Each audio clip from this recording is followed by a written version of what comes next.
प्यारे विद्यार्थियों नमस्कार। 10वीं कक्षा गणित की प्रश्नावली 3.1 में आपका स्वागत है। तो पिछले पार्ट में हमने इस तीसरे चैप्टर की इंट्रोडक्शन के बारे में पूरी विस्तार से चर्चा की थी। आज हम तीसरे चैप्टर की फर्स्ट प्रश्नावली 3.1 को करेंगे। तो 3.1 का फर्स्ट क्वेश्चन है आपका, आफताब अपनी पुत्री से कहता है 7 वर्ष पूर्व मैं तुमसे 7 गुणी आयु का था, अब से 3 वर्ष बाद मैं तुमसे केवल 3 गुणी आयु का रह जाऊंगा। इस स्थिति को बीजगणितीय एवं ग्राफीय रूप में व्यक्त कीजिए। तो प्यारे विद्यार्थियों, इस क्वेश्चन के अंदर आपके पास 2 सवाल हैं। सबसे पहला सवाल है आपका, दी गई स्थिति को आप लोगों ने समीकरण की शक्ल में बनाना है, इक्वेशन बनानी है। जो इक्वेशन आपकी बनेगी उसको हम बीजगणितीय रूप बोलेंगे और फिर हम उस इक्वेशनों की मदद से सारणी बनाएंगे। सारणी के निर्देशांकों से हम ग्राफ बनाएंगे और फिर वो ग्राफ आपका ग्राफीय रूप होगा। तो आइए सबसे पहले हम बीजगणितीय रूप को करने में हल करते हैं। तो आपका हल है इस प्रकार। तो आफताब अपनी पुत्री से कहता 7 वर्ष पूर्व में तुमसे 7 गुणी आयु का था। तो प्यारे विद्यार्थियों, सबसे पहले हमें आफताब की वर्तमान आयु माननी पड़ेगी। तो मान लो आफताब की वर्तमान आयु यानी आपकी x वर्ष। तो आपने आफताब की वर्तमान आयु मान ली x वर्ष। ठीक उसी प्रकार उसकी पुत्री की आयु को भी मानना पड़ेगा। तो मान लो पुत्री की वर्तमान आयु, आप लोगों को इस प्रकार टिक नहीं लगाने हैं, आपने लिखना पड़ेगा मान लो पुत्री की वर्तमान आयु बराबर है y वर्ष। तो आपने आफताब की x वर्ष मानी और आफताब की पुत्री की y वर्ष मानी। अब आइए प्रश्नानुसार, पहला प्रश्न पहली शर्त क्या बोलती है, फर्स्ट शर्त के अनुसार या प्रथम शर्ता अनुसार या अकॉर्डिंग टू द क्वेश्चन, कुछ भी हम प्रयोग कर सकते हैं। तो 7 वर्ष पूर्व, तो सबसे पहले लिखो 7 वर्ष पूर्व, 7 वर्ष पूर्व आफताब की आयु।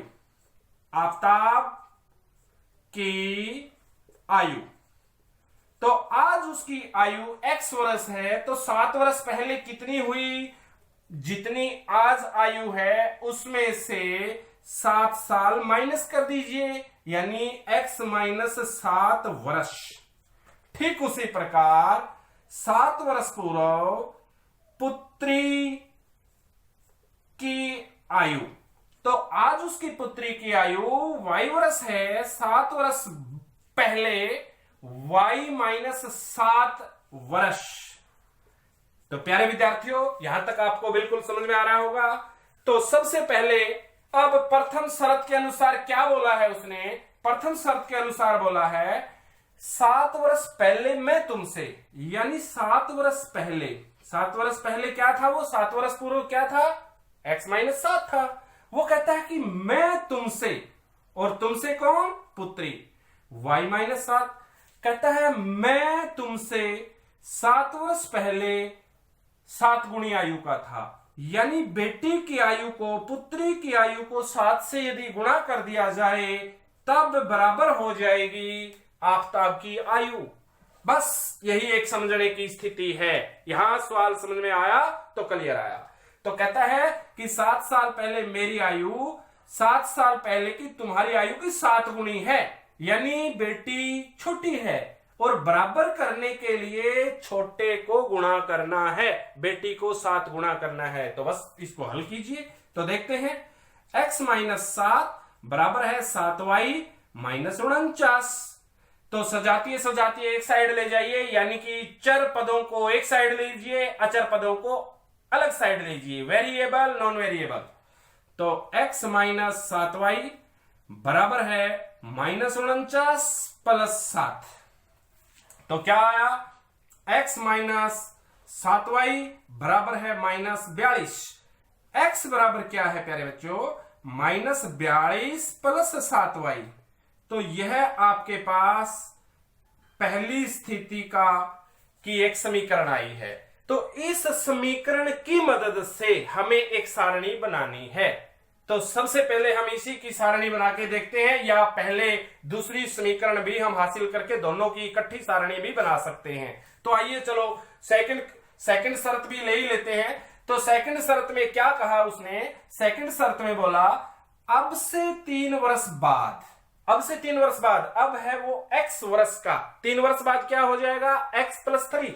तो यानी सेकंड शर्त के अनुसार क्या कहा है, सेकंड शर्त के अनुसार उसने बोला है कि मैं 3 वर्ष बाद, तो 3 वर्ष बाद उसकी क्या है x प्लस 3, x प्लस 3, मैं तुमसे केवल 3 गुणी आयु का रह जाऊंगा।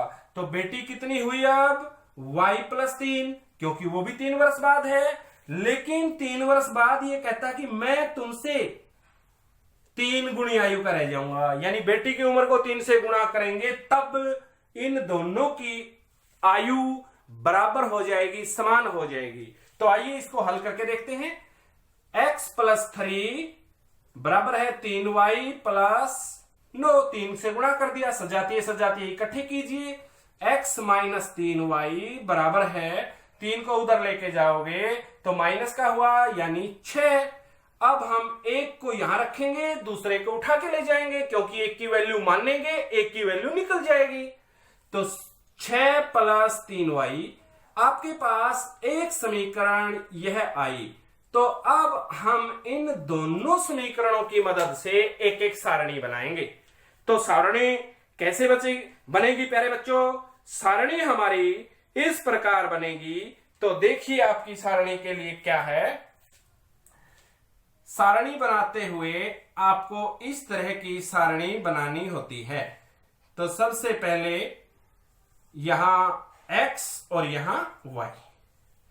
तो प्रिय विद्यार्थियों, हमें इस समीकरण को देखकर कुछ ऐसी वैल्यू माननी पड़ेगी जिससे y का मान हम कुछ मानेंगे और x का हमारे पास निकल जाएगा। तो मान लीजिए आपने y बराबर 6 मान लिया।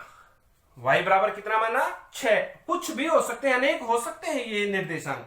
तो 7 के 42, प्लस के 42, माइनस के 42, तो x की वैल्यू क्या हुई प्रिय विद्यार्थियों, 0। ठीक उसी प्रकार एक वैल्यू और मान लेते हैं। एक वैल्यू मान लो, हमने मान लिया 8, 8 7 56। हम 7 भी मान सकते हैं, कोई दिक्कत नहीं, 7 मान लेंगे तब भी ठीक है, फिर भी वही आएगा। 8 7 56, तो 56 माइनस 42, तो 42 माइनस के हैं, 56 प्लस के हैं, तो क्या बचा प्यारे बच्चों, आपका बचा 14, x बराबर 14। तो यह आपकी सारणी हुई पहली समीकरण से। ठीक उसी प्रकार दूसरी समीकरण से दूसरी सारणी बनाएंगे। तो दूसरी सारणी के लिए फिर वही इसी प्रकार आपको एक सारणी या टेबल बनानी है। तो टेबल या सारणी एक बात है, x और y।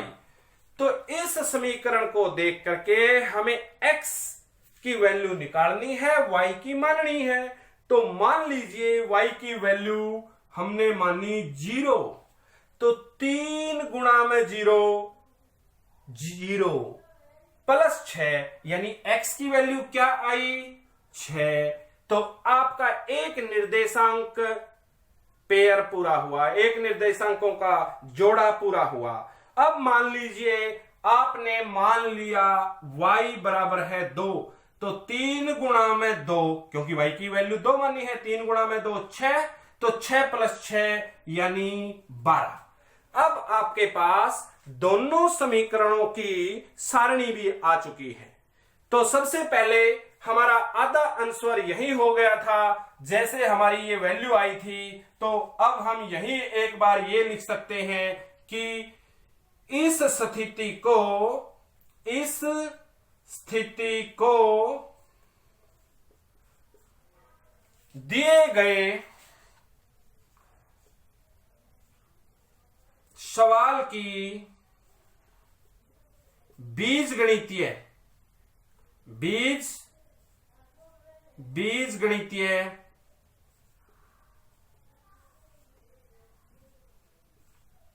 रूप कहते हैं।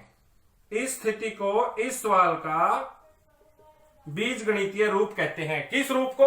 ये रूप जो आपकी समीकरण दी गई है। अब हमें ग्राफीय रूप, और ग्राफीय रूप के लिए हमने आपकी सारणियां तैयार कर ली हैं। तो आइए सबसे पहले सारणियों की मदद से आपको ग्राफ पेपर पर करना है, लेकिन मैं ग्राफ पेपर की जगह आपको व्हाइट बोर्ड पर ही करवाने की कोशिश करूंगा। तो यहां मैंने हाथ से बनाया है, तो हाथ से बनाना ये मैनुअल है। ग्राफ पेपर मशीन से बनता है तो वहां बिल्कुल एक्यूरेट माप तोलकर बनाया जाता है, लेकिन आपको सिर्फ ग्राफ पेपर पर बनाना है, या मोटे तौर पर मैं आपको समझाने की कोशिश करता हूं।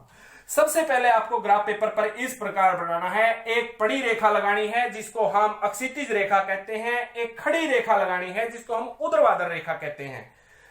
पड़ी रेखा को हॉरिजॉन्टल लाइन और खड़ी रेखा को वर्टिकल लाइन कहते हैं। अब हम इस साइड एक्स एक्सिस बोलते हैं और ऊपर की तरफ वाई एक्सिस बोलते हैं। ठीक वाई के नीचे की तरफ माइनस वाई एक्सिस होता है और एक्स के left side minus x axis होता है। तो प्यारे विद्यार्थियों, यहां जहां दोनों रेखाएं आपस में काटती हैं उसको बोलते हैं ओ यानी ओरिजिन, यानी मूल बिंदु। इस बिंदु को मूल बिंदु कहते हैं। और यहां हमें देखना है x बराबर 0 और y बराबर 6। तो देखिए x बराबर, तो प्यारे विद्यार्थियों जैसे ही हम इधर जाएंगे x की वैल्यू बढ़ती जाएगी, जैसे ही हम इधर जाएंगे x की वैल्यू माइनस में होती जाएगी, घटती जाएगी। और लेकिन यदि ऊपर जाएंगे y की वैल्यू बढ़ेगी, और यदि ऊपर जाएंगे तो x की वैल्यू यहां भी 0 है, यहां भी 0 है, यहां भी 0 है, यहां भी 0 है और यहां भी 0 है, लेकिन यहां बढ़ेगी, यहां घटेगी। ठीक उसी प्रकार y की वैल्यू यहां बढ़ेगी, यहां घटेगी, लेकिन यहां सभी जगह y की वैल्यू 0 है। तो आइए x की 0, यहां भी 0 है, ऊपर भी 0 है, तो y बराबर है 6। तो 6 देखो कहां है, 1 2 3 4 5 और 6, यानी यह बिंदु वह बिंदु है जिसका निर्देशांक 0,6 है। कितना है? 0,6। यानी शुरू में हमने x का लिखा है निर्देशांक, फिर अपने y का। तो यहां हम लिख भी सकते हैं x, y, यानी x का निर्देशांक पहले लिखा है, y का निर्देशांक बाद में लिखा है। तो प्यारे विद्यार्थियों, सारणी के पहले निर्देशांक से एक बिंदु प्राप्त होगा और दूसरे निर्देशांक जोड़े से एक दूसरा बिंदु प्राप्त होगा। तो आइए दूसरा बिंदु प्राप्त करने के लिए y की वैल्यू 8, तो 8 कहां है? 8 आपका ये हुआ, और x की वैल्यू है 14, तो 14 आपका ये हुआ। तो हम क्या करेंगे, इस प्रकार इधर से उठाएंगे और इस प्रकार इधर से इसको लेके जाएंगे। तो आपको सीधी लाइन लेनी है, लेकिन मैं इस तरह ले रहा हूं। तो आपका जो ये बिंदु है, इस प्रकार यह बिंदु है, जो यह बिंदु, मैं थोड़ा सा इसको साफ करके दूसरा, ये बिंदु है जो आपका इधर से आया, ये आया। तो ये जो बिंदु है, ये बिंदु आपका 14,8 हुआ, 14,8।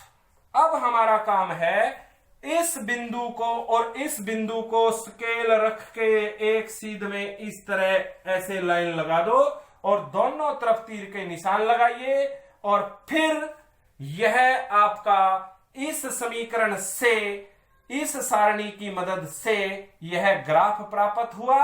और इस ग्राफ के ऊपर हम इसकी नाम लिखेंगे, किस समीकरण से यह आया है। यह आया है x प्लस x बराबर है, ये भी लिख सकते हैं और ऊपर वाला भी लिख सकते हैं हम। तो ये लिख देंगे x माइनस 7y बराबर है माइनस 42।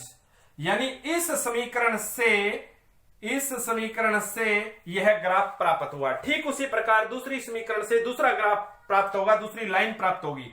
तो y बराबर 6, x y बराबर 0, x बराबर 6, y बराबर 0, x बराबर 6, तो यह बिंदु आपका क्या हुआ, यह बिंदु हुआ 6,0, 6,0, यानी x के 6 और y की 0। ठीक उसी प्रकार x के 12, तो x के 12 कहां है, x के 12 है यहां, और y के 2, तो आप y के 2 है यहां, तो यहां से उठाएंगे स्केल द्वारा और सीधी रेखा इस प्रकार लगाएंगे और यहां से नीचे से ऊपर लेके जाएंगे, और जहां ये कटेगा तो वह बिंदु आपका 12,2 प्राप्त होगा, 12,2। अब हम स्केल की मदद से इस प्रकार इस बिंदु से इस बिंदु को मिलाएंगे और तीर का निशान दोनों तरफ लगाएंगे। यह हमारा ग्राफ प्राप्त हुआ। किस समीकरण से, उस समीकरण का नाम लिखेंगे x माइनस 3y बराबर है 6। तो प्यारे विद्यार्थियों, इस सवाल का बीज गणितीय रूप यह हुआ और रेखा गणितीय रूप यह हुआ। तो इस प्रकार आपका 3.1 का पहला सवाल कंप्लीट हुआ। मुझे उम्मीद है कि आप लोगों को पसंद आया होगा। आज के इस लेक्चर में इतना ही। धन्यवाद। जय हिंद।